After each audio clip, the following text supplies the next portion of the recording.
but before we start, I just want to say I'm sorry.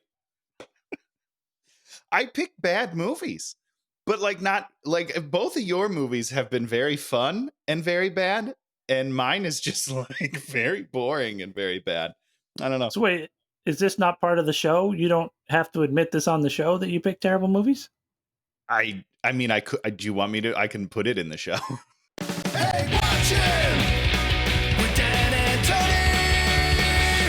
Hey, watching with Dan and Tony. It's like watching, yeah. Welcome to episode number 4 Woo! of Hate Watching with Dan and Tony. Yeah, we're doing it. I'm Dan and that's Tony. Hello. This week, Tony picked the movie. What movie did you pick, Tony? I picked a real good one. I picked The Adventures of Pluto Nash. So good.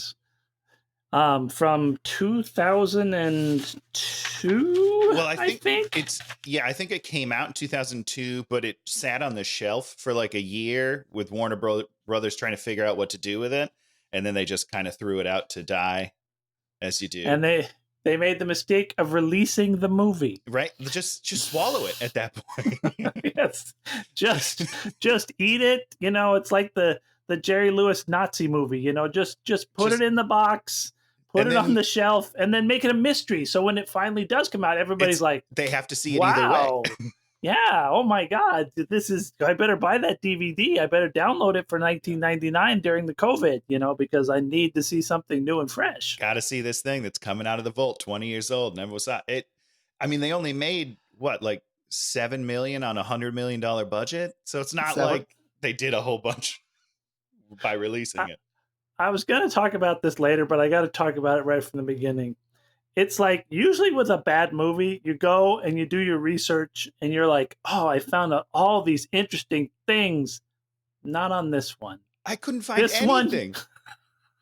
Because nobody wants to talk about this movie. Not because it's not spectacularly bad. It's just like, it's like dollar store bad. You're just like, oh. It's the most blah movie I've ever seen in my life. It's amazing. And you're like, Eddie Murphy. I didn't look at the timeline, but what movie was he coming off of? Oh, man, I don't know. But I think that this was kind of at the tail end of like solid movies, right? I mean, this was pre-doc. We should probably pull up the IMDb to kind of see, because I meant to do that. I did it with some of the other people in the movie. Because, you know, I mean, I have the feeling this is right before all the Nutty Professor movies and maybe right after Haunted Mansion. No, wait, I think it was right before Haunted Mansion. So it's before. So he moved into this with Haunted Mansion, because we went to the premiere of Haunted Mansion at up on Hollywood Boulevard at whatever the super nice theater was, and it was great. We got to go. There was like, they had like the huge backstage thing where they had the giant tent. They had all these different photo places you could go to. Oh, that's amazing. It was an amazing rollout. I have no idea why we got to go to that. Maybe my wife's mom, I think, maybe got us the tickets somehow. But it was a whole show. It sounds lovely. Okay. So hit us. Let's see where this fits in the oeuvre of Eddie Murphy. Okay, so let's start in 1998 with Dr. Dolittle, the first one. Oh, so Dr. Dolittle 1 was in 98, which was a huge success. Yes, but that same year he also did Holy Man, which was not a huge success. Okay. And then in 99 he did Life and Bowfinger, which I love both of those movies. I'm sure you don't like Bowfinger. Bowfinger is one of the greatest movies ever made. Oh, okay. Why would I not like Bowfinger? I don't. You made a face. I mean, it's Steve Martin, maybe his best work. I think. Yeah, I love that movie. No, okay. It's a great movie. So then, it's one of Eddie Murphy's greatest movies too. I mean, 100%. it's just, he's brilliant in there. Yeah, so good. Which is interesting. Another double Eddie Murphy. Anyhow. Yeah, double Eddie Murphy. Nutty Professor 2 was 2000. And then 2001, we got Shrek. So stratospheric right now. So he's like, okay, he's crushing the game, killing it, crushing it. does Doolittle 2, something called the PJs. Then he hits in the same year. The PJs is a TV show. Okay. And the claymation animation TV show, which is a really good, once again, a really good representative television show, really good African-American cast, really inclusive. So then we hit, 2002 was not a good year for my boy Eddie Murphy. He released Showtime with Robert De Niro, which it's like a buddy cop type movie. Yeah. Awful. Just horrible. And then Adventures of Pluto Nash, and then I Spy, all in the same year. And while I will argue that I Spy is a phenomenal film, I am definitely in the minority on that. And so he had 3 dreadful movies come out in 2002. And then what happened in 2003? Then he did Daddy Daycare and Haunted Mansion in 2003. Okay. And then jumped back on to Shrek. Because, you have to at that point. It's like, oh no, I'm floundering. Yeah. Let me get on Shrek. And then, nothing till 2006 when he came back with Dreamgirls. So so that was kind of it. Other than Shrek reappearing. When do all the Nutty Professors happen? I think those already happened. Oh. So Nutty Professor 2 was 2000. Okay. So he's sort of... So the first Nutty Professor was 96. Okay. So it kind of, because you always sort of knew he sort of went into seclusion at a certain point. And I think the reception to Pluto Nash was a little bit part of it. It was, apparently there was a trifecta of pain in 2002. So this poor guy had a real tough year. So Pluto Nash is the story of Pluto Nash, however you say that word, eponymous. I don't know how to say that word. I don't even know what word you're trying to say. It's like EPYNEMOUS. It just eponymous. Titular character, Pluto Nash, who he plays, who's a smuggler who, like, sort of basically minute 1, he has just gotten out of jail. Mm-hmm. And he's gone to visit Jay Moore in the world's dirtiest club, and Jay Moore is doing like the world's worst Bavarian. I don't even know what it was. He's wearing a kilt. Socks, wearing a kilt, like making a thing up, and he comes in there and he's like, "Hey, how you doing? I'm out of jail." Yes. I have first of all, I just have a question again on the logistics of this thing, because are there no health inspectors? I'm a little confused because he is open. It's not like he's closed down and it's put off to the side. He's genuinely an open restaurant, and it's the grossest thing I've ever seen in my life. And I'm not laughing.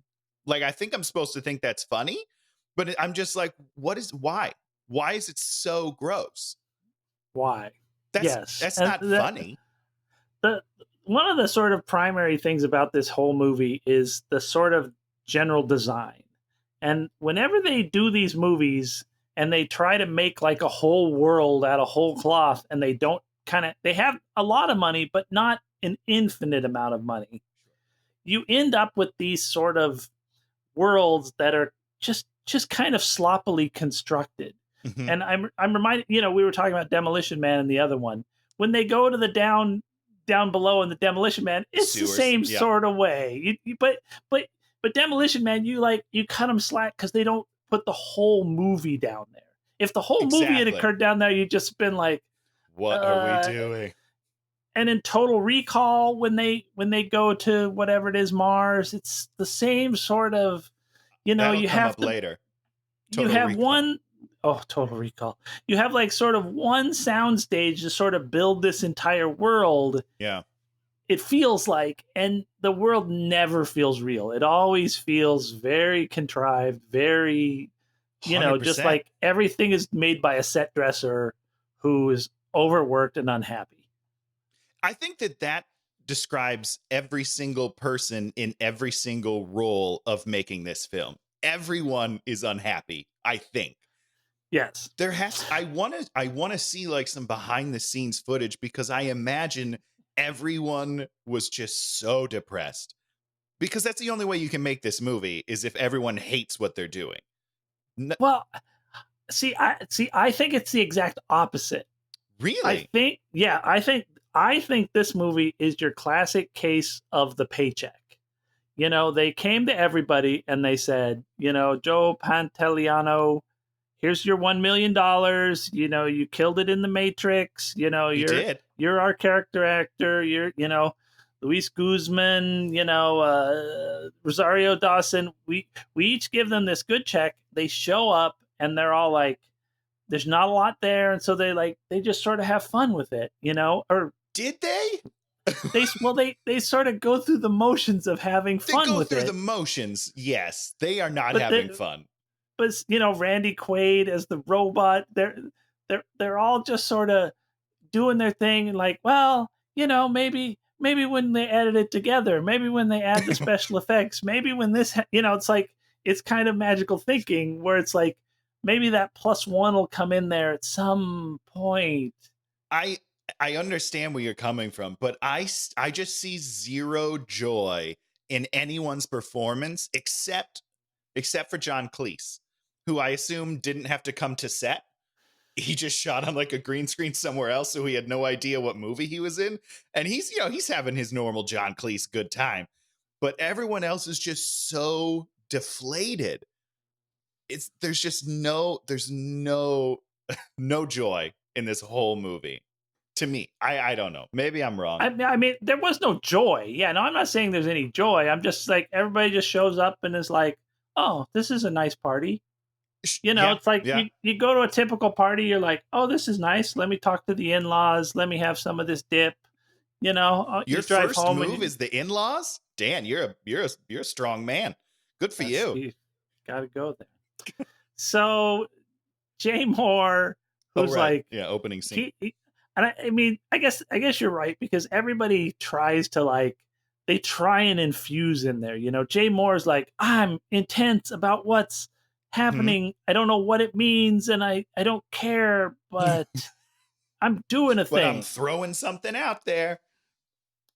So he's the owner of the club, but not really the owner, because then the two gangsters walk in. Right, who owes money. Yes, because he bought the club 4 years ago, didn't pay for anything. He owes $2.5 million, which, once again, cardinal rule of everything.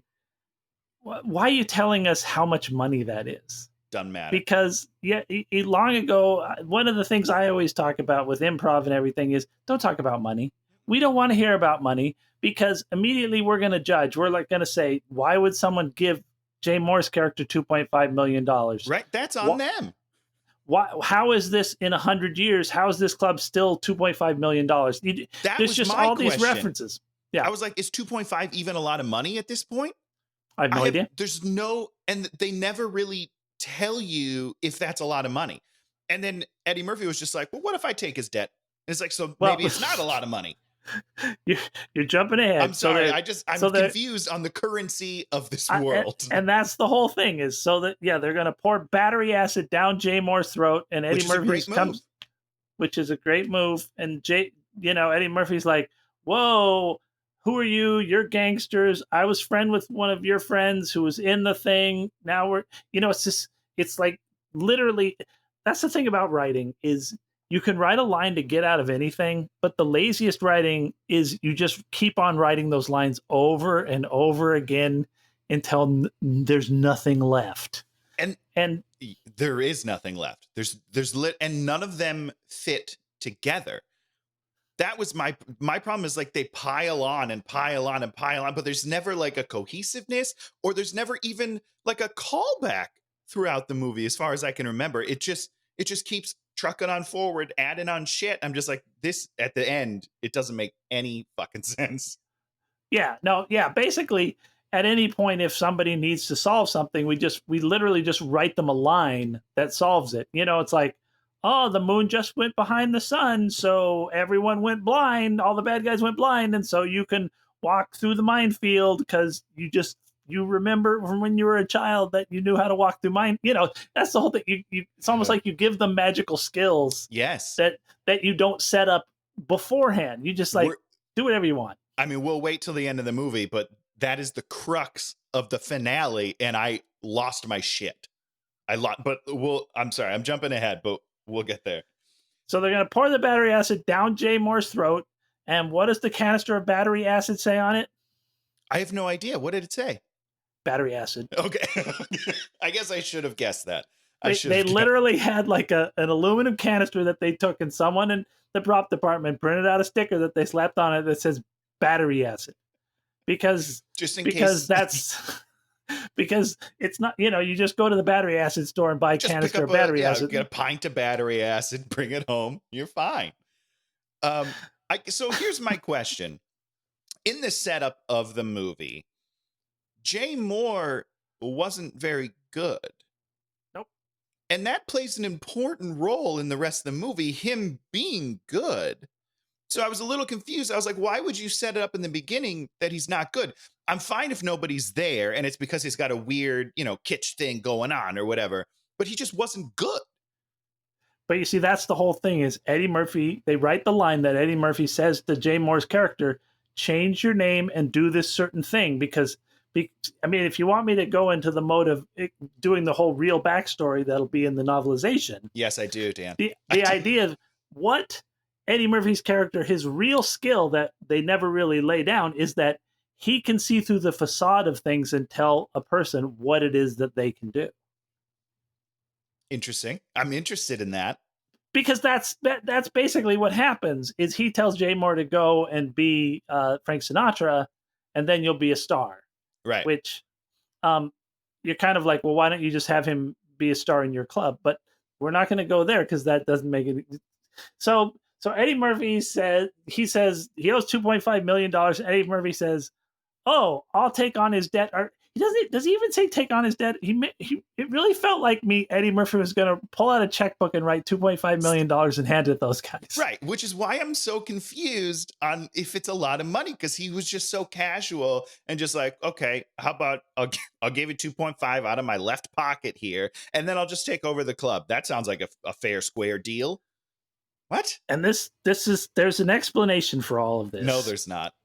There is. There's an interview that I just watched a little while ago, and it was Joy Reid interviewing Jerry Seinfeld and Eddie Murphy. And Joy asked Eddie, this was actually in the Pluto Nash Wikipedia thing, but I watched it too. Okay. She's like, of all your characters you played, who are you most like? And he said, Pluto Nash. What? And I think that is actually the key to unlocking this entire movie. This is who Eddie Murphy is. Eddie Murphy could just walk in there and write a check for that club. Yes. Right? Yes, he could, 100%. Eddie Murphy in his dreams, just wants to live like this normal life. He's a really normal guy. Sure. I think in real life, the party scene is behind him. He's a family guy. And that's who this sort of Eddie Murphy is. He never gets, he acts angry in a few of the scenes, but he never really, not really. He never really gets worked up. Everything is just sort of, and that's the thing when you're a multimillionaire superstar comedian, everything kind of gets worked out in your life. You just buy whatever you want, you do whatever you want. All your problems just sort of fade into the ether, and that's really what happens in this movie. His problems all just sort of fade into the ether with a very minimum of effort. So minimum. He just skates through the main character just skates through the movie and does almost nothing, and everything falls at his feet. He doesn't even get a cut on his finger. No, there's dumb. But I think that is how someone like an Eddie Murphy, I think that's how his life is.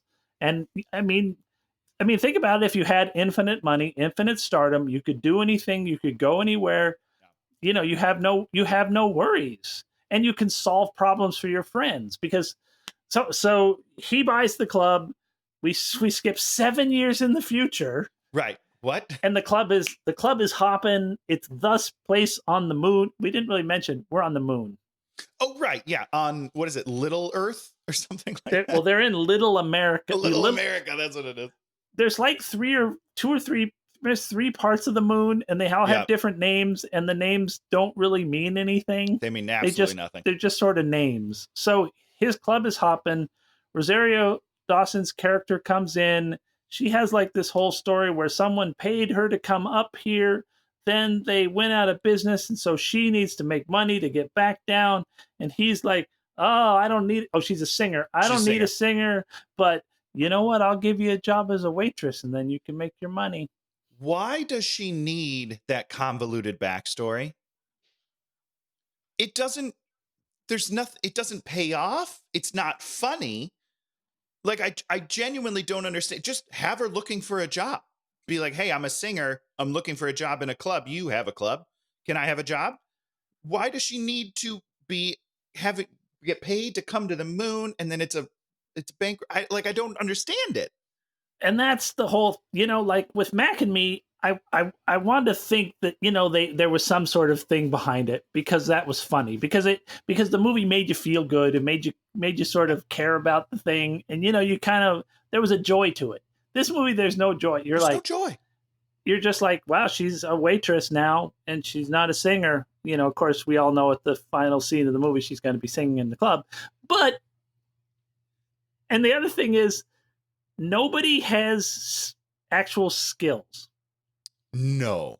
Pluto Nash does not have skills. Rosario, who just I love her. She's a great actress. She's done all sorts of fun things. Sure. She basically is just this cutaway reaction shot of smiling. She's a fucking prop in this movie. She's an expensive, beautiful prop. And it is so messed up. It infuriated me. She does nothing the whole movie except for occasionally fawn over Eddie Murphy. That's kind of it. Not even that. I mean, she at one at the end, she says one line where she's all like, "I could be in love with this man," and you're kind of like, "Really?" It was during the kiss when he's like, "Oh, we have to fake kiss each other," and he's looking over, and he's like, "I think it worked," and she's like, "It worked for me," and I was like, "No, it didn't." One, it was a terrible kiss. I'm watching it. It didn't look good. It wasn't sexy. I sometimes I like to imagine myself on the other end of some of this kissing, and I would not have wanted to kiss Eddie Murphy. I just wouldn't have. It didn't look good. So I don't believe her. That was a line in a movie, but she delivered it very well, unfortunately. So he makes her the thing. Wait, what is this? He says at some point, "I'm not running a library here." What does that mean? Oh, I don't even remember. The music was too chill in his club. So he's like, "Hey, I'm not running a library. Let's pump this jam, man." Which is, and she also says the line, "My moon card expired." Oh yeah, yeah. That's her green card, right? Like she's so now she's an illegal alien, maybe. Green card. Okay, I literally did not understand what the joke reference or what they were trying to imply. Joke. I love that you think that there's jokes in this movie, Dan, because I missed all of them, I think. So I guess my question is, and there's no answer to this, but the reason why I was confused on the moon card line is because how quickly did that expire? Because didn't she just come up and find out that the place is bankrupt? She's looking for a job. I don't understand. Is it a day pass? What kind of a weird moon card is this? Well, more importantly, if we want to unpack it, what do they do to you when your moon card expires? Do they execute you? Because ostensibly what they would do is deport you back to Earth. Right. Yeah. Which is what she wants. Which is so weird. That's Dan. I didn't even think about that. You're right, because she's getting money to fly back home, but her moon card expired. What does that mean? Oh no.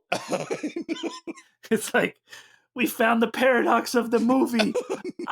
What is Rosario's true what's it called? Your thing you want to do? Motivation. What's her motivation? Yes. That is that's so confusing. What a contradictory setup. Great job, guys. Nailed it. Well, and the thing, and that's the whole thing about movies is the more they take us out of it and do things like that, where they make us think like, huh? What? I don't understand. The less invested you become in a movie. And, and the movie breaks down. And that's why these movies are reviled, is because you don't care. So then the bad guys show up and are like, we're going to give you $10 million because now we know that that's $4 million than what he paid for it to buy your club. Now, this is 7 years later, right? 7 years later, yeah. So the club hasn't grown. Has it grown that much that it's worth that much more? Oh, no, it's not. But that's the whole thing. The whole thing is it's making great money. And as a businessman, he should take that offer. The offer is a great offer. Yeah, it sounded like it. I was shocked. But you see, he has found his bliss. And that's what they said at the beginning. He said, running this club is the only thing that I care about. So you took that as a genuine feeling from Eddie Murphy in the beginning, because I just was like, oh, he's just trying to con them into saving his friend. No. That's the thing you got to remember is he's not a con man. He's a smuggler and he's a criminal. Yeah. But the truth is You're right. I mean, when he says that line, my one lifelong dream is to own a club. That's his lifelong dream. I just didn't. That's it. I didn't believe. You didn't buy? Yeah, I didn't buy it. It just sounded made up because I was just like, why would he tell these two criminals that that's his lifelong dream? That's a very personal thing. It felt weird. I didn't buy it. That's on me. I'm an idiot. Well, I mean, I think and that's the whole thing with this movie is there's no setup. There's only punchlines, essentially. Yeah. So we don't meet young smuggler Eddie Murphy where he's all like, I don't want to be a criminal. I want to do this thing. And we see that he makes choices and takes risks to try to get to this thing. And then when he's an adult, he makes choices and takes risks to try to get to this thing. He's Eddie Murphy, the already successful person who can just write a check for the club and get his dream. And get his dream. Dumb. And then and more importantly, the whole thing is just barely about him fighting for his dream. It's actually just sort of an extended chase of him trying to save his own life and save Rosario's life too by some weird, just kind of by accident. She's just there. So the bad guys say, "Here's the money." He says, "No, thank you. Leave." I don't know when we introduced Randy Quaid's robot character. It was somewhere in here. I try to forget Randy Quaid is in this movie. Dan, that is the worst robot I've ever seen in my life. Who in the world saw the dailies and was like, you know what? He's doing a great job. Let's keep him doing exactly what he's doing. He doesn't look like a robot. He doesn't act like a robot. He doesn't talk like a robot. And all the other robots in the movie do. Well, they say he's an old robot. So the old robots are more human? That doesn't make any sense to me. As we build more robots, we'll make them more robotic as to not confuse people. What? No way. Well, I mean, if you want me to get some explanation that's not in the movie, the old robot just wants to have sex and is allowed to kill people, which if is sort of, if you do go to Asimov's robot rules, there's like 3 rules. And, the number 1 rule is thou shalt not hurt robot shall not hurt a human. Sure. But these robots just like pulling out guns, they will kill you. And that's one of the whole things about robots that is really interesting. We could watch Will Smith's iRobot, which is based on the Asimov book. But I did not realize that. Yeah, and if you remember that movie, that's the whole thing because a robot kills a man or something. Yes, and so there's news. I was going to pull out the rules, but I forgot to do that. Once robots are shooting people, like everything breaks down because you can't have robots shooting people, and that's this great science fiction thing. That science fiction tension is that robots can't kill humans, and so he should have always been blocking Eddie Murphy, saving Eddie Murphy, shooting a thing to do something, but no, he can just shoot bad guys right in the face. And since we're talking about this Randy Quaid robot, which is so like, he's the happiness chip is the dumbest thing I've ever heard, first of all. But second of all, it doesn't come into play. No. Why not? Why would you put the happiness chip in him And then continually through the movie, they show him looking unhappy when Eddie Murphy treats him badly and leaves. Why did he not turn on Eddie Murphy in the movie? They telegraphed that through the whole fucking thing, and then he never turns because of the happiness chip, which doesn't matter. Just make him like Eddie Murphy. It doesn't make any sense. I think that whole happiness chip line is in there because Randy Quaid's face looks so weird when he plays the robot. And so they wanted to sort of explain why he has a little bit of smile. Yeah. So the bad guys, Rosario takes drinks up to Eddie, and then they blow up the club. Wait, hold on. You're skating over a very important moment when Rosario has a great thought, and she's like, maybe I shouldn't be bringing this drink up alone at night to this strange man who's very powerful. And they're like, don't worry, he's a good guy. He would never do something like that. It's like, why am I getting this affirmation of Eddie Murphy for no reason whatsoever? Just to pad the character's ego? No, it's because Eddie Murphy doesn't want you to think that about him. But now I think that about him. I didn't before. But now that he has specifically written it into a movie where he's like, no, I'm not like that. I'm not like that. Now I'm like, maybe he is like that, and he's trying to derail our thoughts. Oh. That's how I felt about it, and I got very weirded out. So they blow it up, and then they blow up the club, and then Randy Quaid's the robot intercepts a call or something. Oh yeah, so the robot intercepts a call, which is really done to trick Eddie Murphy's character into chasing the bad guys through the streets so that they can ambush him. So Rosario Dawson's character, since she can run faster than the robot because the robot's old and, they just choose a functionality that he can't do. Yep. She's like, I'll run and get to him and say it's a trap. And she does. And he's like, I already know that. I'm literally in the middle of the trap right now. You walked into gunfire, woman. Like, what? Why is she so dumb in this movie? I'm sorry. I don't like that character. It's because they haven't given her any characteristics. They haven't given her a characteristic of caring about people or wanting to save people or only in it for herself.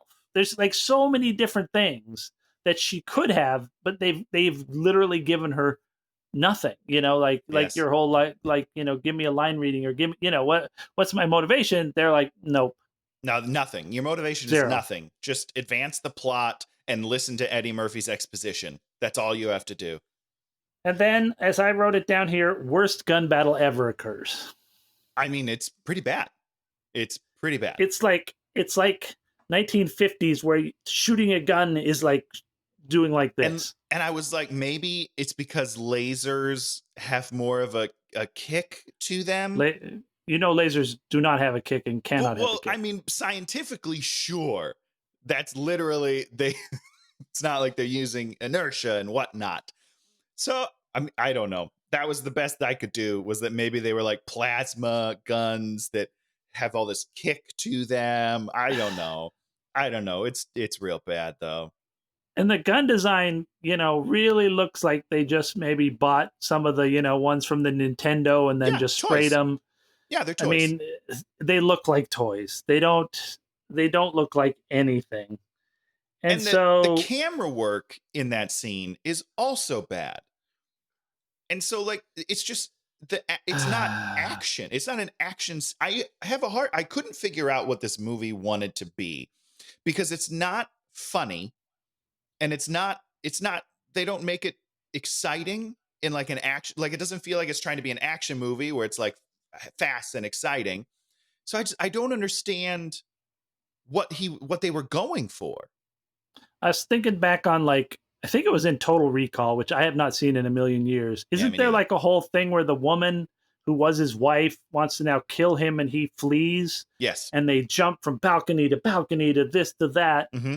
And I mean, this is a very intense chase scene. You're just like, this isn't it. It's like I'm jumping and I'm hanging onto a thing, and if you drop, you're gonna fall 1,000 miles and die. It's like, and we just watched the second Jumanji last night, which was fun. I mean, I fell asleep, so I didn't see the whole thing. I got to go back and rewatch some of it. Damn. But there's like this whole thing with the moving bridges, and you're like, yes, this is, as opposed to the stupid bridges in the Lord of the Rings, the Hobbit ones, where there's like a million goblins and they're all falling down the bridges, and these 7 dwarves like do all this magic that occurs, and you're just like, ugh. And I mean, you have to strike this sort of careful balance in between where you feel like your character's in jeopardy, but it's not just like, oh, this is a CGI of a thing. And, it's like when you watch Jackie Chan fighting, you're like, oh my God, this guy's doing crazy stuff, because he's broken his back 1,000 times doing this stuff. Hurts himself everywhere. Yeah. So anyhow, terrible. It's awful action sequence. It's not fun. It's not engaging. I'm not into it at all. And then she just fires a gun random, like, like she has no control over the gun. She's got, from what I can tell, she has no muscles in her body. She's just like a noodle. She's just noodles. And she's just throwing gun bullets. Gun bullets. Throwing the gun bullets all over the place. Gun bullet. I just don't. And then that saves the day. Is that what happened? I mean, like with this movie, I didn't go back and refresh anything. There was nothing I went back to, so like I look at my notes and I'm like, I'm just barely piecing the movie back together. Barely hanging on to this. Because I watched it like 2.5 days ago. And so this is why I watched it the night before. And I've still forgot a lot of stuff because this movie just washes right over you and you take none of it in. Yeah. So they escape, and then he says, oh my God, you got to stay with me because of the biometric cameras. They're going to know where you're at. Which, of course, at some point they go to the casino of the bad guy, and the biometric camera is nowhere to be seen. No playing out, nothing like that. They don't, as far as I know, they don't exist. I think he was making it up so that she would come with him. Well, or writer wrote a line to give her a reason, a purpose to go with him. This is where I'm gonna go. Like in Monty Python, they had a thing where it was like World War II, and they had like the world's deadliest joke. And so you read the joke, you die because it's so funny. You laugh yourself to death. Sure. Right. So it's World War II. So they figure this out. So they want to translate it into German so they can use it to kill the Germans. Right. But you can't translate it without reading. So you have to do it one word at a time. And then somebody reads 2 words and then they start laughing and die. So, there's this whole thing. And then we get to World War II, and then they're in the trenches. They're like shouting the joke, and then all the Germans are dying. I think that's what this script is. I think each person just wrote an individual bit or 3 or 4 minutes. Sure. And they never saw the rest of the movie. They just they have this problem in the movie, and they'd say, call this guy. And then the next time they'd say, who did we call? I don't remember. Maybe call this guy. So they just kept calling these different guys. List here. Yeah. And each one of them would give them a solution to their problem, but then when the thing nothing to do with anything else. Yes, when things contradict the earlier things, the happiness chip, it's like, well, Don't worry about it. It was 5 minutes ago. No one will remember. Just keep plowing through, guys. You're doing great.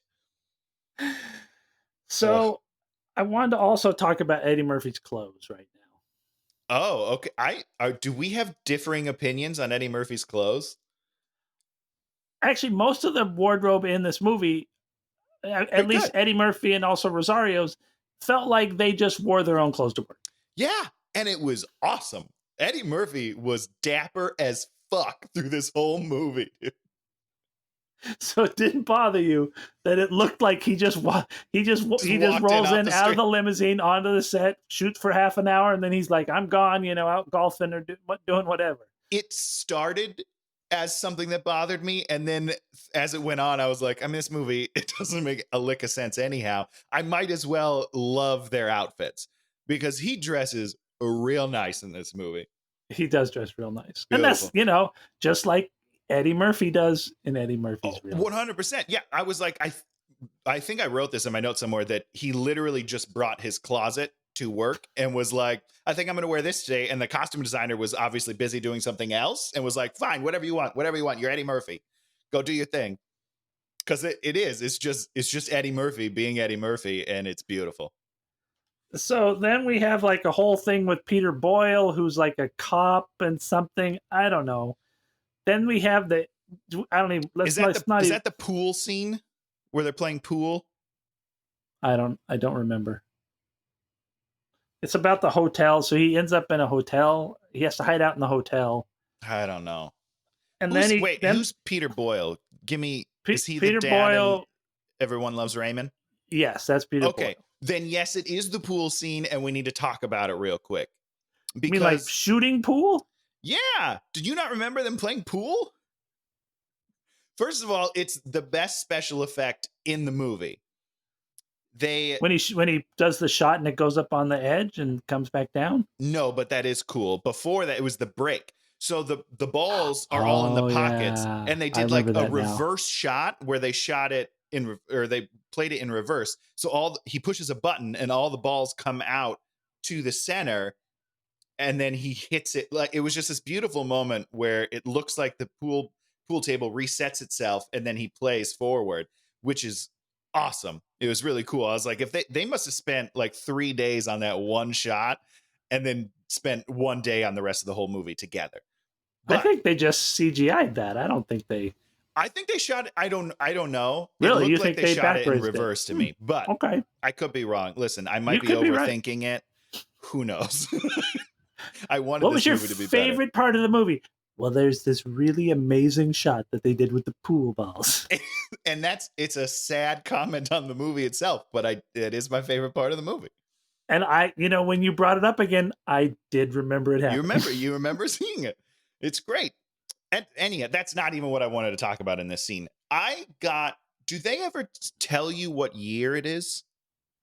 Yes, it starts in 2080. Oh, they do and then tell it you. Jumps to 2087. Yes, I think right at the beginning. Okay. Yeah, I think right at the beginning they set 2080 because I wrote it down. Yeah. I must have forgot that because in this pool hall scene, they talk about them cloning Michael Jordan into the Air Jordan basketball squad, which is a team that's all Jordans. Yes. And I got confused on how to clone things because I thought that you had to have living cells to clone.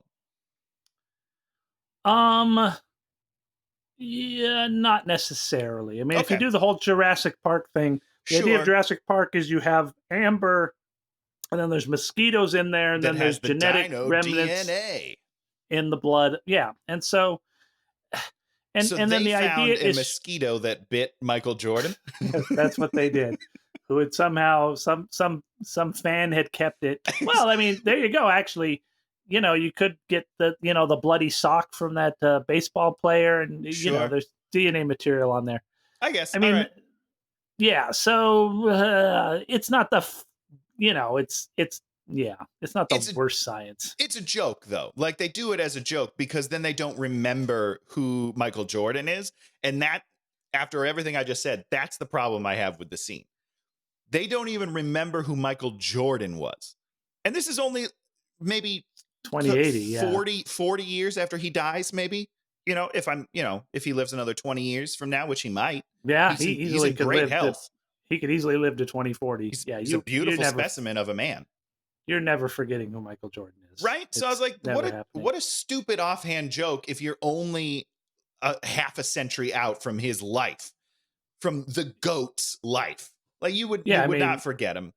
People still talk about Babe Ruth, and Babe Ruth is Absolutely. Like, that's almost 100 years ago. Yeah. And tons of other, if you think of, there's tons of other baseball players that those of us who don't really follow baseball at all know about.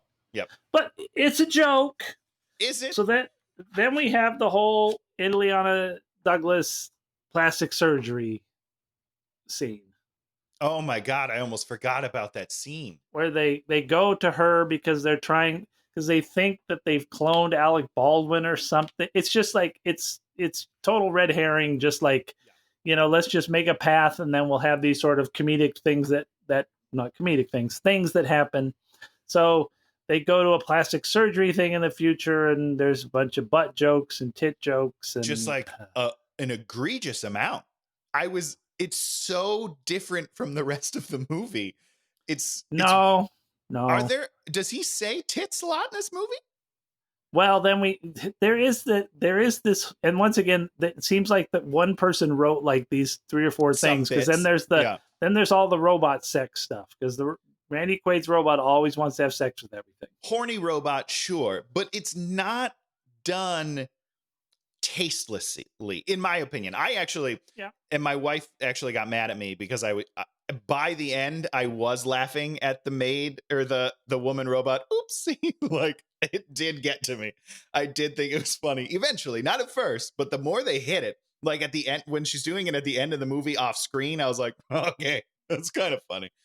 But this cloning or body changing scene is so tactless and like kind of disgusting.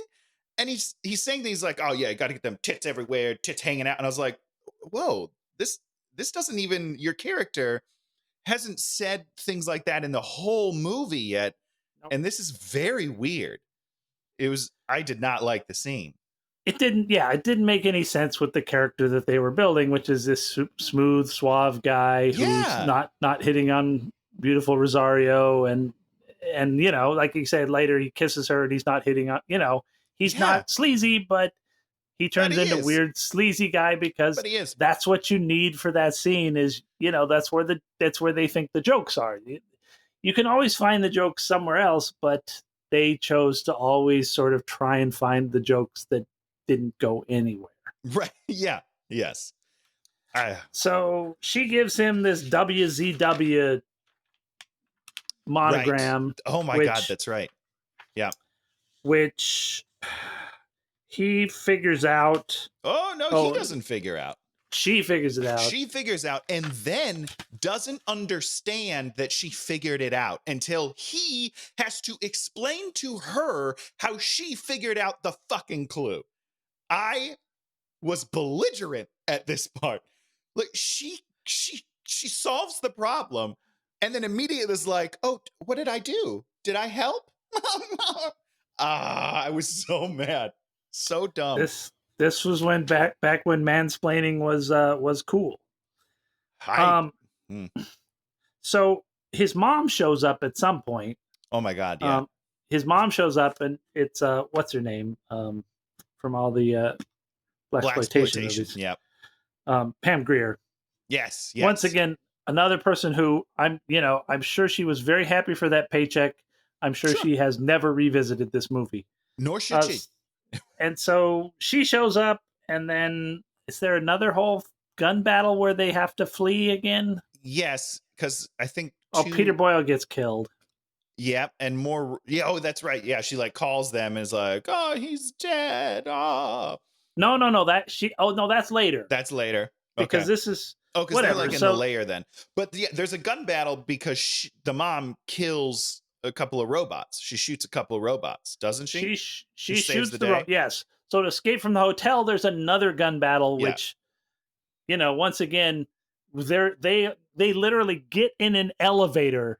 Yeah. That's open, and the guy can't like step back on the ledge and just wait for them to come out of the door and then just shoot them to death. Yeah. So there's another.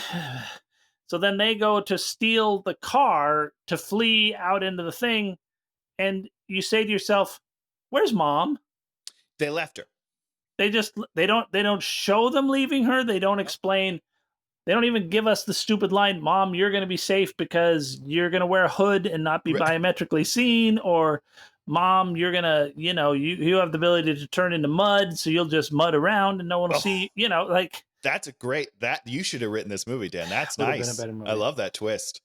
So they get in, he wants to steal this certain car because it's elegant. I didn't quite understand why he wanted to steal this particular car. I don't know either, but I remember the robot has to like get specific information on it. So it's definitely targeted. They're definitely going for it. I don't know. It's the Chrysler Dakota S5000. Well, you wrote down the name of the car. Wow. Yeah, I wrote down the name. That's good. And that's John Cleese's. It's John Cleese plays the holographic driver. And thank God for John Cleese coming in.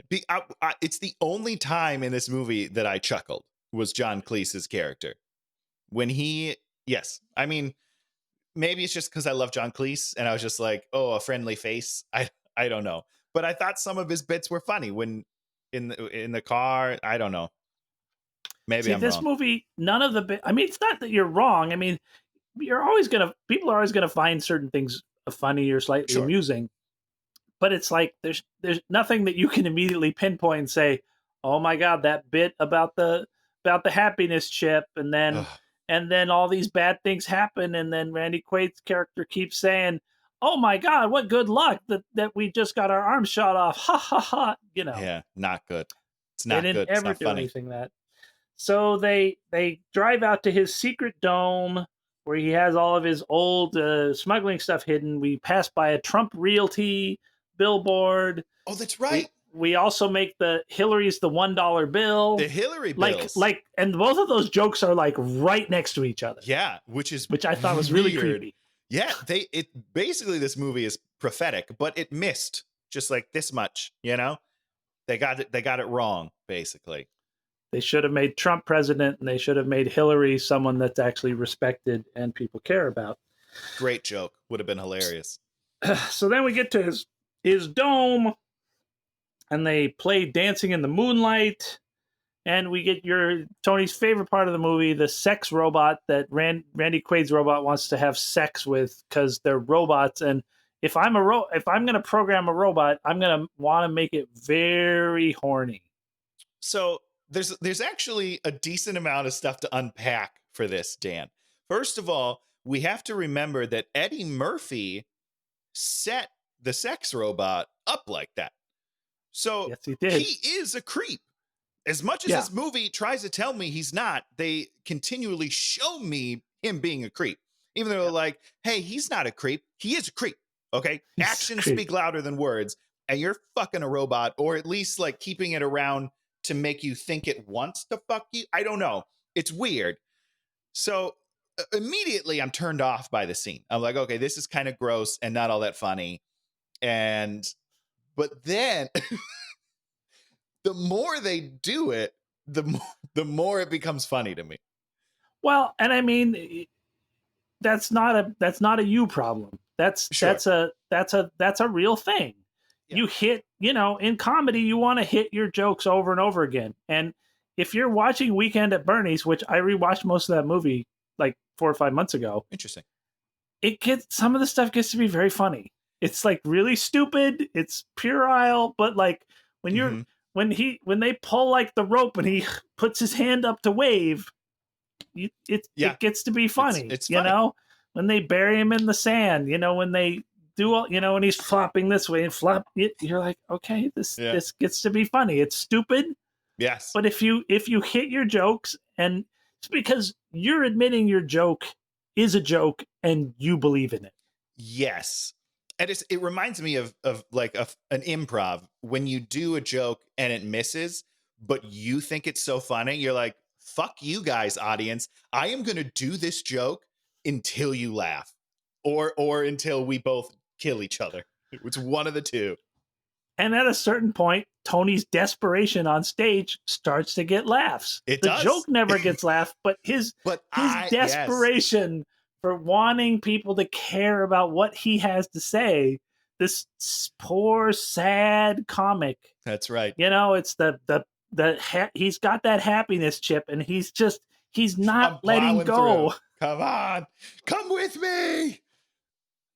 And it's if you hit. I mean, and that's the thing is, if you commit to your joke, you have committed to the joke, and so much of this movie committed to nothing. They're absolutely, because they just throw it in and then forget it for the rest of the film. That's terrible, guys. That's just bad writing. I do have to say, Rosario's spacesuit, one of the sexiest spacesuits ever. Oh, their spacesuits are awesome. Yeah, they were nice. Nice design on the spacesuits. Yeah, I thought they were really great. And you're absolutely right. It was like purple and shimmery. I loved it. One more thing quickly on this sex robot is I don't enjoy the Randy Quaid side of it, because that is super creepy. Like, he does it in a way that's dangerous and not funny. That's all. So that part of it, not funny to me. No, creepy. So the bad guys trace them to the moon, the prospecting dome. They kill Peter Boyle. They're outside. They park outside. They know they're coming. They have got the big missile. We're going to shoot the missile. They shoot the missile, blow up the door, but they've gotten in their spacesuits. The air's blowing out. Nanette's holding on to the post. Her clothes fly off. See, it is funny. And then the bad guys come, and there's a whole sort of battle, sort of. Yeah, not really. How did you feel about the wire work of showing the reduced gravity on the moon? Well, it reminded me of a local theater production doing it in real time. Like someone's backstage just frantically pulling wires left and right, trying to make these people look like they're flying, but it's not smooth and they can't quite do the landings. And I'm so perplexed. They had $100 million. Oh, did they? Is that the budget? $100 million? That's the budget of this movie. And sure, you clearly spent way too much on just getting your actors. It's a pretty solid cast for such a terrible, terrible movie. But you have to have some for practical effects, right? My favorite part is some of because it's a bunch of gangsters.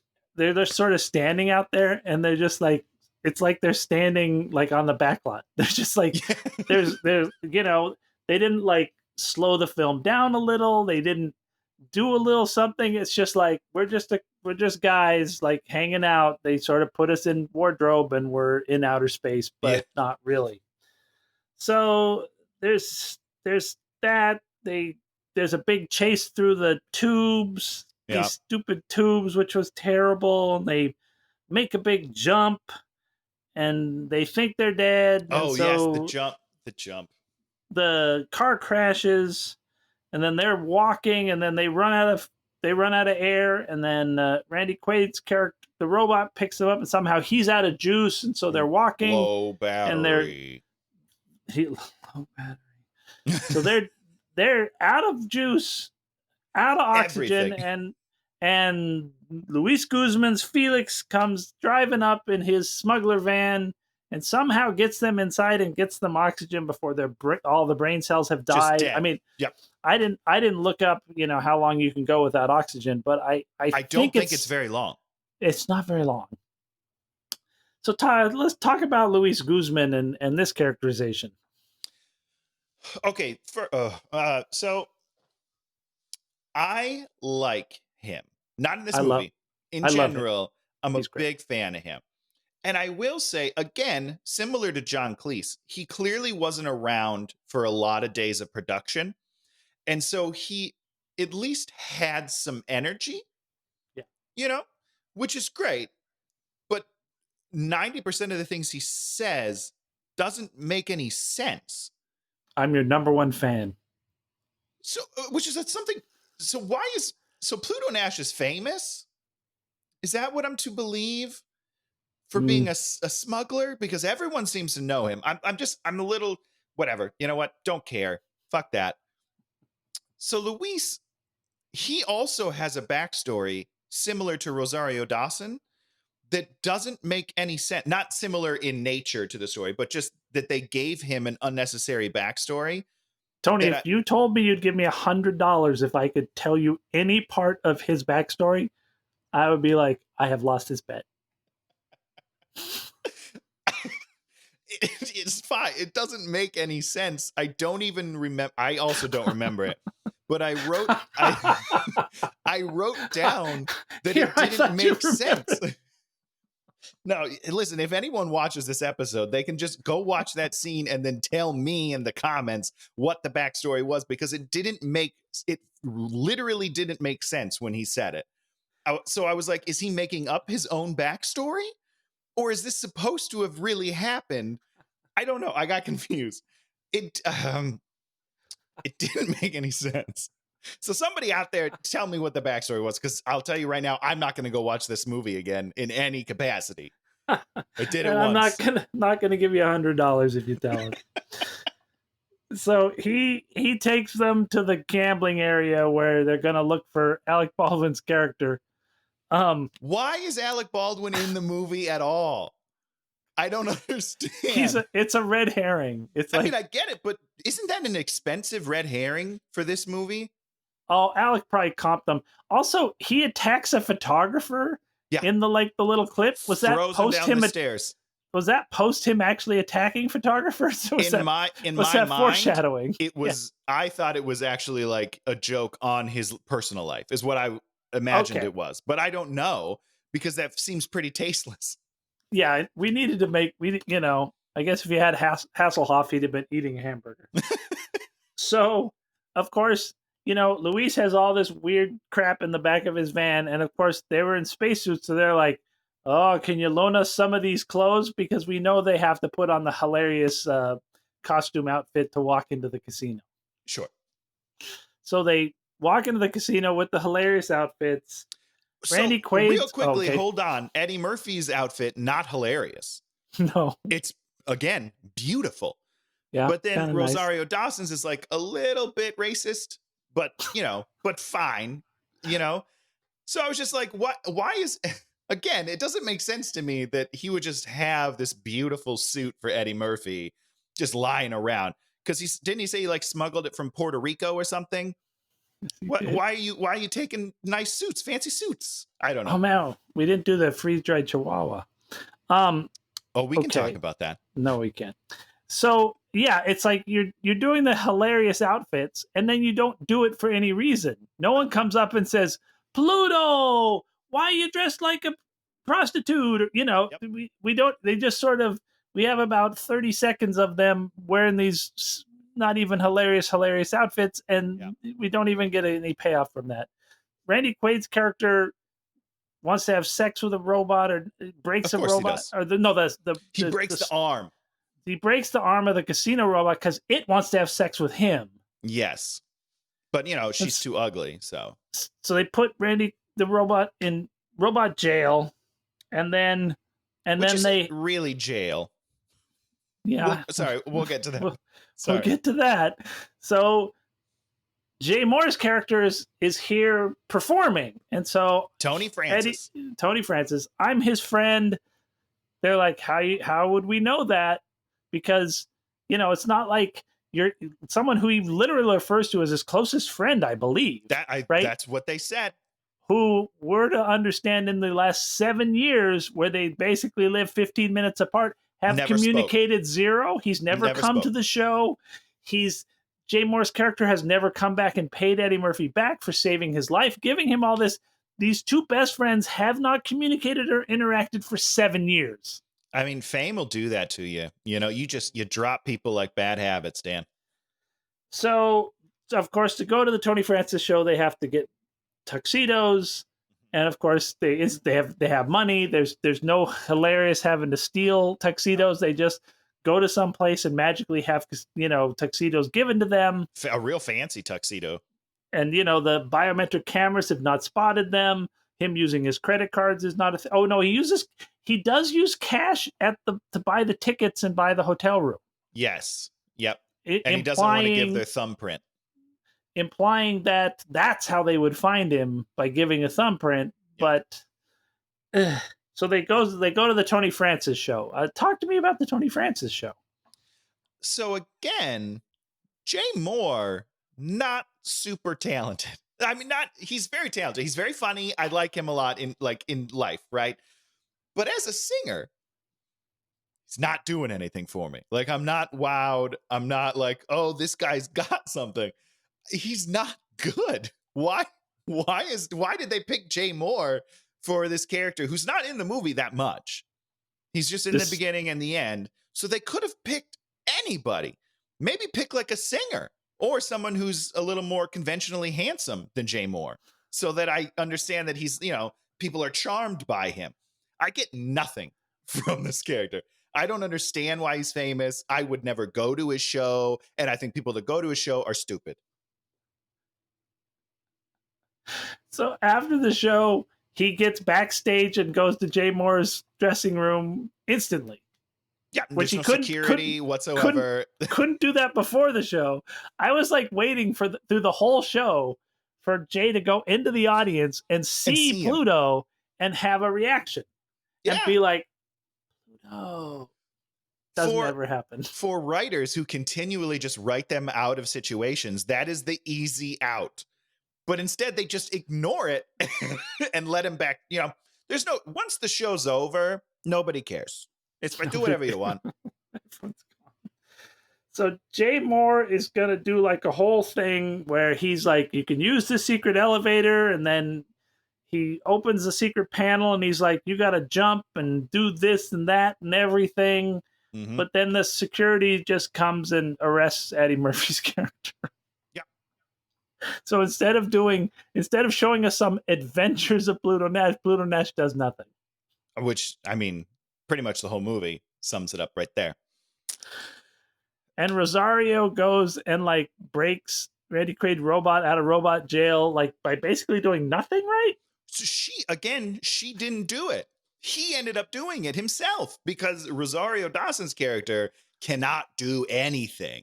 She's incapable of the most basic human functions. But she tries to flirt him out of jail and it fails. Yes. Which again, don't believe. Sorry. If Rosario Dawson puts on the charm, you're going to let someone out of jail. What do you need? So the stupid robot ends up knocking on the door. The guy opens the door and he's like, I got to take a leak. And he's like, robots don't take leaks. And then he knocks him out. What? What are you talking about? How is that the way you got him out of prison? It was so dumb. So we all just end up in the penthouse, and it's time for the big reveal. I'd actually read the Wikipedia, so I knew the big reveal. Did you expect the big reveal? No, I did not.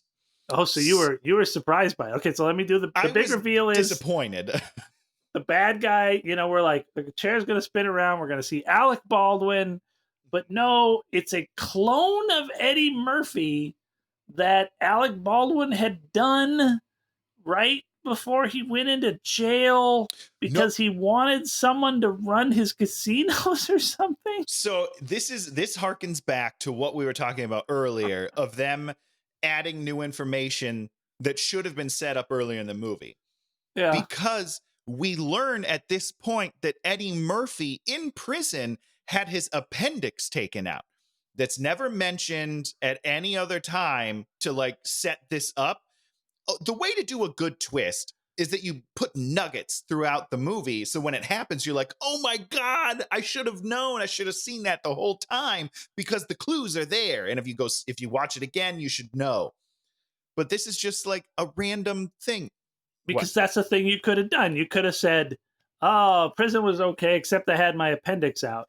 And then Jay Moore, who has like two women, he's like, but then you put in the whole thing is like, yeah, you need that appendix cell. You need cells from the appendix but no, you see, you tie it in. So you're like, oh my God, cloning. The appendix is the cloning thing. Right. Great. What a fun reveal that would be at the end. Yes. But instead, the chair turns around and I'm just let down. I'm so deflated by this movie. Here's what I wanted to happen, Dan.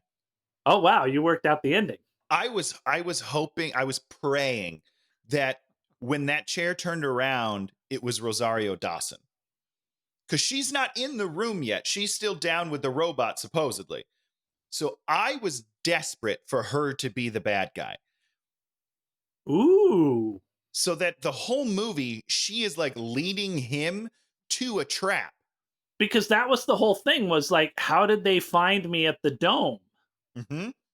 Wow, that would But have been. instead, You actually could go back through that whole movie and do all of these really interesting things where, where she's like $10 million. That's a lot of money. I mean, couldn't you you should do take something it, with? right? Yeah. So Wow. that is what I was hoping was going to happen. And then to me, that would have totally vindicated her entire character arc, which had, frustrated me up until that point because it's garbage. But if she then been the bad guy, I would have been like, oh shit, she was just playing along the whole time to bring him to this meeting to set him up. And it wasn't that. Spoiler alert, that wasn't the movie. And so we get the whole they battle, and it's like he's the Eddie Murphy, he's the Eddie Murphy, he's the Eddie Murphy. And wait, did we already do the whole ask the one the other question, the lion and the tiger and the lady? Did we do the tiger and the lady in the last episode? Yes. Oh my god. So basically we have another tiger and the lady situation. Oh, writers never think of anything new. And so they resolve it by Eddie Murphy's character shooting the robot. Yeah. Which I was hoping someone was going to say shoot. One of them was going to say shoot the girl. Oh, see again, some drama in the scene, some like actual tension. If I was the bad guy, I would have been like shoot the girl. Right, because the good guy's never going to shoot the girl, but you shoot a robot who's going to be fine. Yep, no problem. So here's my rewrite: shoot the girl. Wait, did Eddie Murphy's character didn't have the gun? Oh, he did have the gun. He did. Yeah. So he says shoot the girl. He reaches up to shoot the girl. He shoots the robot holding Rosario. The robot drops a gun. She takes the gun and she shoots the bad Eddie Murphy. No, that's fun. Work. It kind of whatever. Works. You could figure it out somehow, but whatever. So what I was confused about a little bit is if Eddie Murphy had a gun and was able to shoot the robot, why didn't he just shoot the other Eddie Murphy? I didn't totally. I don't know. It doesn't matter. And then I wrote on here, craps you lose. I don't know what that means. Oh, it was a hilarious line. I wrote that down too. Oh shit, where is that, Dan? Oh, Eddie Murphy isn't really shot because he wears an undershirt that makes him immune to being shot, which they set up like 2 seconds before or something. Yeah, literally the same. It's the same scene. The robot, I always wear 2 shirts. Isn't that the rule? And then Eddie Murphy's like, that's the number 1 rule. And it's like, if that's your number 1 rule, why don't you realize that you're clone? Okay, wait, stop. We got to talk about the clone real quick. So there you go. There's your ending. And then Eddie Murphy goes, blink, idea. He drops. The other Eddie Murphy's getting up. He shoots the Eddie Murphy, blows up his head. Beautiful. I love that. More importantly, if Eddie Murphy clone wouldn't he have just had his real guy killed? I mean, would you really want to kill your real? I mean, you'd either want to take care of that very early and secretively, immediately, yes, like with some polonium or something, sneak someone in there. His life.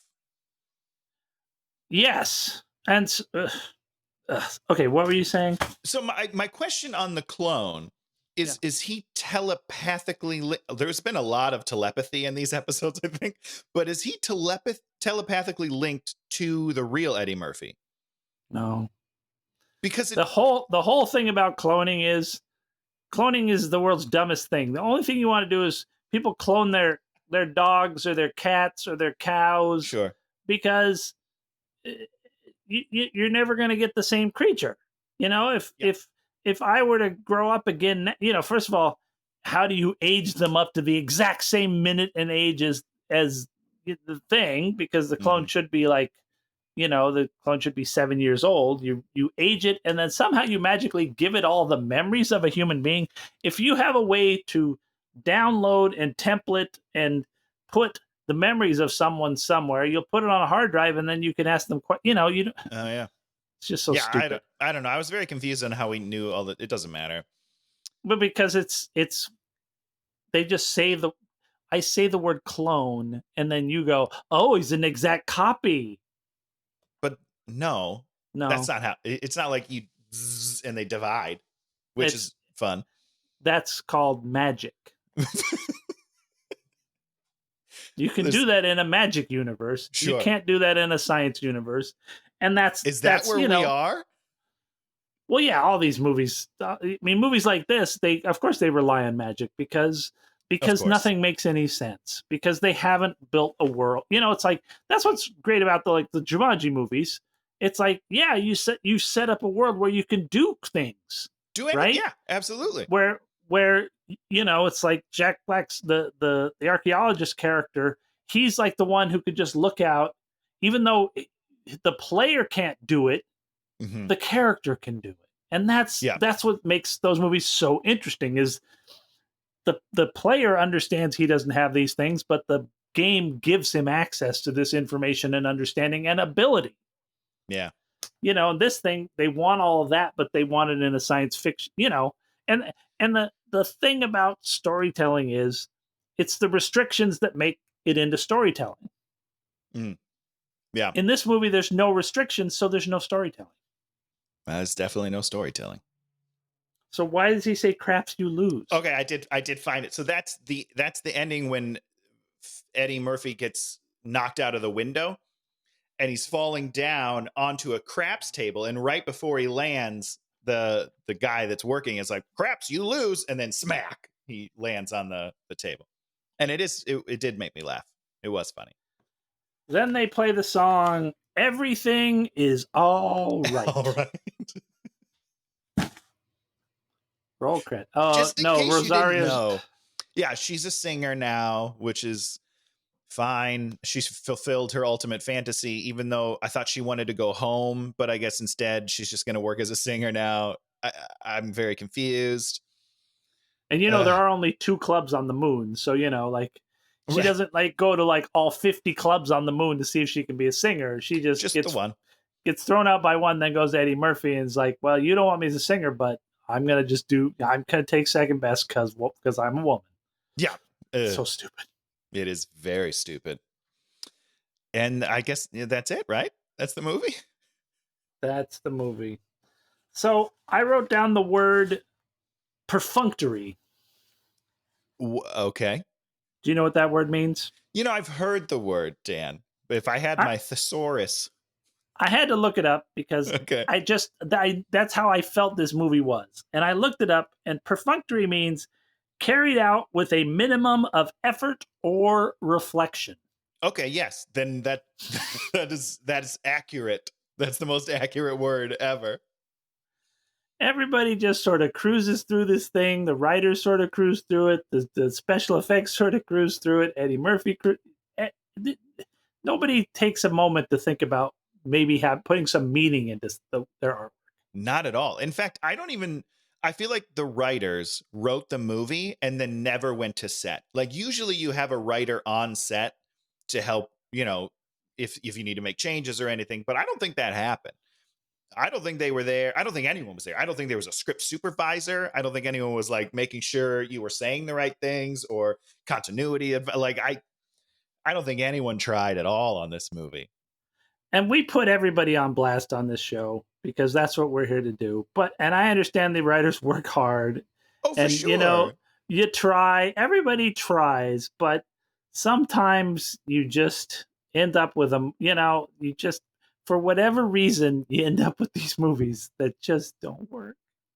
I mean, I can't remember the director's name, and I apologize. The director's name is Ron Underwood. Ron Underwood was the writer and director of Tremors. So good. One of the best. I mean, Tremors, there's 5 or 6 sequels. There was a TV show, which I've never seen any of the sequels or the TV show. Me neither. But that tells you how good a premise is. Yeah. How good you set up the characters, you set up the world. And I mean, it's a really simple movie. There's monsters under the ground. They eat people. They're sort of trapped, and there's where writing is glorious. They set up that whole basin is like rock, And you believe that. Maybe there's some Mhm. geologists that watch that and say, yeah, it couldn't happen. That's There's not going right. to be loose soil. But the rest of us are like, this is a line that tells us where we are, what's going to happen, and that these people are in trouble. Absolutely. And I mean, he had like a good run because he started with Tremors. I think that was his first movie. And he did City Slickers after He did that. City Slickers, yep. And he did one more before he did this trash. He did trashy. one or two other ones that were good. He did this, and then he got the hell out of the game and went to TV directing. Did TV, Just which went is to fine. TV because I'm sure it was embarrassing to him. You know, you read about these creators that are incredibly creative, and they end up in a project like this, and it, ugh. Yeah, would have been a tough experience. Yes, tough experience. So perfunctory. That's my word on this movie. That's the word of the day from the calendar. Any other final thoughts on this this beauty? Oh boy, I don't think so. I think I've exhausted everything I felt. We could try to talk about the music of the movie, but I don't. Is there anything worth talking about? I don't even. Oh, you know what we could just real quickly is at the very beginning when they go to his bar 7 years in the future and everyone's doing the same dance. What is that? Why do movies do that? I don't understand. Is that the only dance you can do on the moon and everybody knows it? Like it annoys me when movies do that. I don't know. Well, Mac and Me also had the staged, At least they had the audacity to make it a full-on dance number. And we're like, they just threw caution to the wind and we're like, we're going to make this a full-on dance number. It's the 80s. People love dance numbers. This is just a bunch of people in a club just happening to do the exact same weird dance. I don't know. Okay. Let's just table this one. I'm burying this one. Let's do our picks of the week. I'm picking a movie. A TV show. I think is on Freeform. It's called Motherland Fort Salem. That's a long name. It is about this alternate future history alternate Earth where we have witches, and the witches end up being part of the American military. Oh. It's kind of a teen drama-ish thing. It's about these three girl witches who have gone into basic training, and they're going through basic training, and so they sort of have them, and then they sort of have this sort of bigger what's really going on with the whole situation. Okay. And then one of the girl witches is like a lesbian, and then her girlfriend is actually working for like the evil witches, the bad witches. That's no good. It's a doomed relationship. Yes, it does not go well. And at a certain point, her good witches like find this out, and so they've got her in the basement. So I think it's like 8 episodes. I watched like the first 5, and now the last 3 have disappeared from on demand. So I haven't seen it. But this show, I think it's Will Ferrell's company did it. Oh, okay. And it's super interesting take on witches. There's a lot of really interesting things, and it's just really interesting genre that is sort of does some teen stuff, but also like sort of digs into some more interesting stuff. So if you can find that on your on demand, maybe watch a little bit of that. I might have to. That sounds great.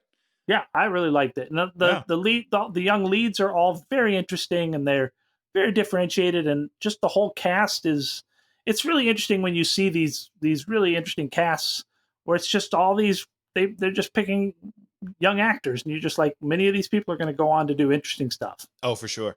Yeah. What do you got for us, Tony? Mine might be a little bit of a cop out. I'm not sure. It's a kind of a made for TV movie. Kind of. I'm just going to tell you, I don't know why I'm building it up. Psych 2 Lassie Come Home, which is the Psych movie sequel that just dropped. Of course, when this comes out, it'll be like a month later. But it is everything that I wanted. I've been waiting 2 years for this movie. I've watched it twice this week, and I'll probably watch it again sometime this weekend. It's like coming home to your old high school friends, and just, you just fall back into that same rhythm. That's how I felt when I watched this movie. Of course, you would have had to have watched the series to enjoy this movie. So if you haven't, I would suggest starting at the beginning of the series, because it's all on Peacock. Now, there was a Psych movie 1. Yeah, about I think 2 or 3 years ago, they did a Psych movie, which was also great. And then, so there's 8 seasons of the movie, or 8 seasons of the show. That show has 8 seasons? They do, but it's USA, so they're all like 12 episodes a piece, so they're shorter. Still, that's a lot of content. I know. And then there's a musical, which is a longer episode than normal. And then there's the movie, and then there's a sequel to the movie. And it's all great. Is the movie 2, is it better than the first movie, or is it just all good? It's all good. It's my favorite. It's my favorite show of all time. But, not everyone agrees. So next week, we're going to the dirty 70s. Oh, okay. My wife refers to pretty much all 70s movies as the dirty 70s. And I love 70s movies. I love them to death, because they're just dirty. It's like the sort of, the film stocks they used. Even like you watch the first Star Wars movie, it's kind of dirty, and it's like, I was watching like some of where they were like, redoing it, and it was all sharp, and I was like, this is garbage. Yeah, it looked like it looked like it was shot on video, and I'm just like, no, that look is evocative, and I am a fan of the dirty 70s. And so this movie I have seen a couple of times, and I don't know if I hate it, but I do think I want to go back and revisit it and really look at it from a very critical point of view. I saw it when I was young. I probably saw it again maybe 10 years ago. Okay. And now I want to put the screws to it and see if it's decent or if it's really terrible. 1974, directed by John Boorman. You know who John Boorman is? I'm not sure. He did Deliverance. Oh, sure. And he did some other movie that I wrote these things here, and I don't know what they stand for. It looks like it says 1 ounce minimum. I don't know what that means. I don't know. So he did Deliverance, 1974, starring Sean Connery. Okay. Zardoz. What? I don't even know what that is. Zardoz? Oh. I'm not going to tell you anything else about the movie. I don't want to hear anything. You got to watch this movie. You can look at the movie poster. But you just got to watch this movie raw. I just want to jump into it. Zardoz. You don't know it. It's a science fiction. It's a future of the world. Post-apocalyptic. Oh, very fun. And this movie is great. It sounds wonderful. Zardoz. I love me some Sean Connery, so I'm very excited. And if you like him wearing like leather short pants, I do. Because that's youngish Connery, right? Oh yeah, I mean, yeah. That's like 50 years ago. Jesus. Yeah, 50. I mean, he's still around, right? Yeah, he's still around. He's still around. So we're going to Zardoz. We're going to the world of Zardoz next week. Let's just one final thing about Pluto Nash. It's called The Adventures of Pluto Nash. Misnomer. There were no adventures in this movie. Nope. Sure weren't.